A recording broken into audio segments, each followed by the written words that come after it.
तो 4 जून को देश का जनादेश सामने आया और 9 जून को तीसरी बार प्रधानमंत्री के पद के लिए शपथ लिया नरेंद्र मोदी। तो इंडिया बोला कि जो अगली खबर है अब आप उसको देखिए।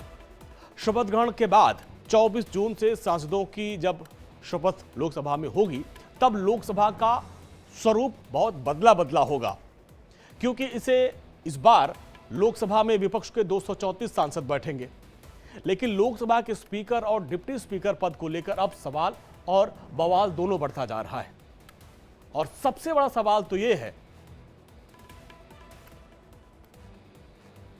क्या है? स्वागत है भाई, स्वागत है।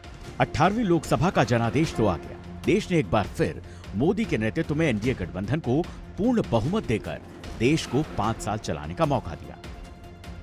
ये सच है कि 2024 में लोकसभा की तस्वीर बदली नजर आएगी। ये तस्वीर 2014 और 2019 वाली नहीं होगी। 26 जून को तय हो सकता है लोकसभा स्पीकर कौन होगा। पिछले लोकसभा स्पीकर ओम बिड़ला इस बार भी अपनी सीट बचाने में कामयाब रहे और वो मंत्रिमंडल में भी शामिल नहीं। ऐसे में स्पीकर की रेस में उनका नाम सबसे आगे है। वो कह रहे हैं कि ये सब तय करना पॉलिटिकल पार्टीज का मामला है।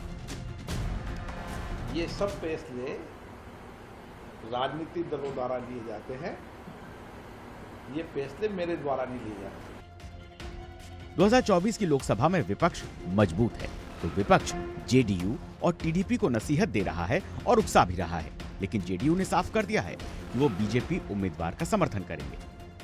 देखिए, स्पीकर का पद सदन का सबसे ज्यादा मर्यादित पद होता है और जो रूलिंग पार्टी है पहला अधिकार उसी का होता है उस पद के लिए। तो जो इंडी गठबंधन की जो मांग है या जो उनके बयान हैं वो आपत्तिजनक है। भारतीय जनता पार्टी या एनडीए गठबंधन का पहला हक उस पद पर है और हमारी पार्टी का मानना है कि भारतीय जनता पार्टी गठबंधन की बड़ी पार्टी है, वो उसका अधिकार पहले है, इसलिए इस पर की गई कवायद बेकार है। विपक्ष लगातार कह रहा है कि अगर तेलुगु देशम चाहे तो इंडिया गठबंधन उनके उम्मीदवार को समर्थन देकर लोकसभा स्पीकर बना सकती है और टीडीपी के जीएमसी बालयोगी पहले भी लोकसभा स्पीकर रह चुके हैं। तो ये अगर चंद्रबाबू नायडू जी ने लोकसभा स्पीकर पद मांगा है और उनको अगर मिलता है तो हम उनका स्वागत करेंगे जरूर, लेकिन स्थिति बदल गई है। अगर हम चाहे तो हमारा बहुमत हम लोकसभा में दिखा सकते हैं। अगर चंद्रबाबू को ये पद नहीं मिला और चंद्रबाबू अपना उम्मीदवार खड़ा करते हैं तो हम पूरे इंडिया अलायंस में बातचीत करेंगे सब मिलकर, और हम ये कोशिश करेंगे कि पूरा इंडिया अलायंस चंद्रबाबू के उम्मीदवार के पीछे खड़ा रहे। इधर विपक्षी खेमा इंडिया गुट भी लोकसभा में मजबूत स्थिति में है, इसलिए विपक्ष डिप्टी स्पीकर पद की मांग कर रहा है और ऐलान कर रहा है कि अगर ये पद नहीं मिलता तो स्पीकर पद के लिए अपना उम्मीदवार खड़ा करेंगे। डिप्टी स्पीकर का पद विपक्ष को देने की परंपरा पहले भी रही है। 16वीं लोकसभा में एनडीए में शामिल रहे अन्ना द्रमुक के थम्बिदुरई को ये पद दिया गया था, जबकि 17वीं लोकसभा में किसी को भी डिप्टी स्पीकर नहीं बनाया गया था। ऐसे में अब नई लोकसभा में पहले दिन से ही विपक्ष अपनी मजबूती दिखाएगा और इस बार संसद में नई तस्वीरें देखने को मिलेंगी, जिसका ऐलान पहले ही इंडिया गठबंधन ने कर दिया है। अगर राहुल गांधी जी बोलते हैं कि हम चाहे तो सरकार कभी भी गिरा सकते हैं, उसका मतलब आप समझ जाइए कि जो बैठे हैं प्रधानमंत्री पद पर या सरकार जो बनाई है एनडीए की, वो स्थिर नहीं है, स्टेबल नहीं है, कुछ भी हो सकता है। राष्ट्रपति द्रौपदी मुर्मू ने 26 जून को लोकसभा स्पीकर के चुनाव के लिए नोटिफिकेशन जारी कर दिया है। ऐसे में 27 जून को लोकसभा को नया स्पीकर मिल जाएगा। तो इस बार लोकसभा अध्यक्ष पद को लेकर विवाद हो गया, लेकिन अब सवाल यह हो रहा है कि आखिर लोकसभा स्पीकर पद को लेकर 2014, 2019 में तो कोई बवाल नहीं हुआ था, तो फिर 2024 में इस पद को लेकर ये रार क्यों मच गई है? इसकी वजह है और बड़ी वजह है, अब आप उसको समझिए। दरअसल 2024 में बीजेपी को पूर्ण बहुमत नहीं मिला। बीजेपी सबसे बड़ी पार्टी तो है, लेकिन पूर्ण बहुमत में नहीं है। लोकसभा स्पीकर के लिए अब चुनाव करवाया जा सकता है। 2014 और 2019 में बीजेपी को पूर्ण बहुमत था और इस चलते उसने अपना स्पीकर बनाया था, लेकिन इस बार परिस्थितियां अलग है और इस वजह से विपक्ष जो है धौंस दिखा रहा है।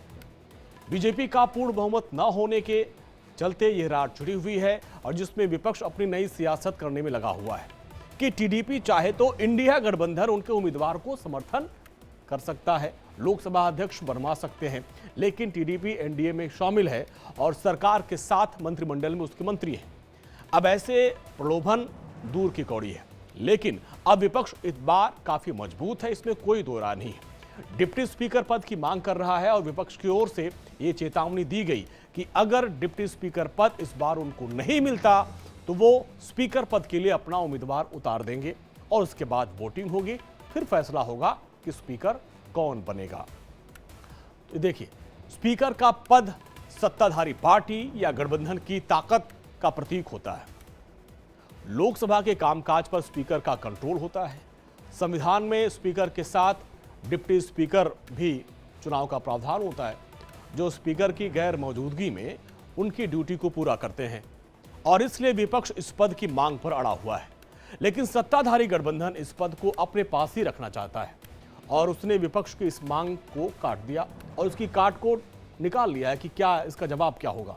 और माना जा रहा है कि लोकसभा स्पीकर के रेस में शामिल बीजेपी के आंध्र प्रदेश के अध्यक्ष डी पुंडेश्वरी को लोकसभा का उपाध्यक्ष बनाया जा सकता है।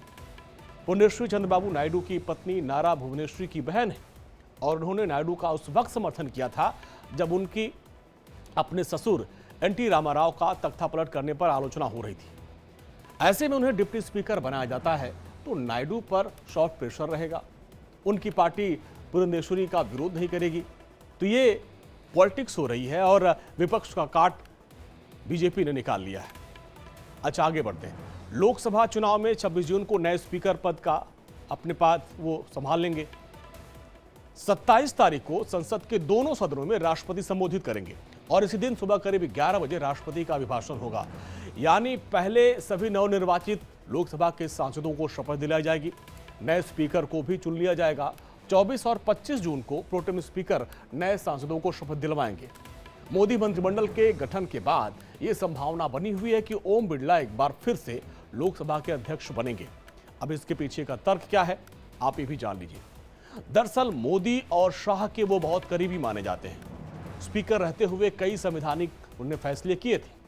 अपनी कार्यशैली के चलते बीजेपी में वो काफी मजबूत है। विरोधी दलों में भी उनकी अच्छी खासी पैठ है, उनकी बात लोग मानते हैं।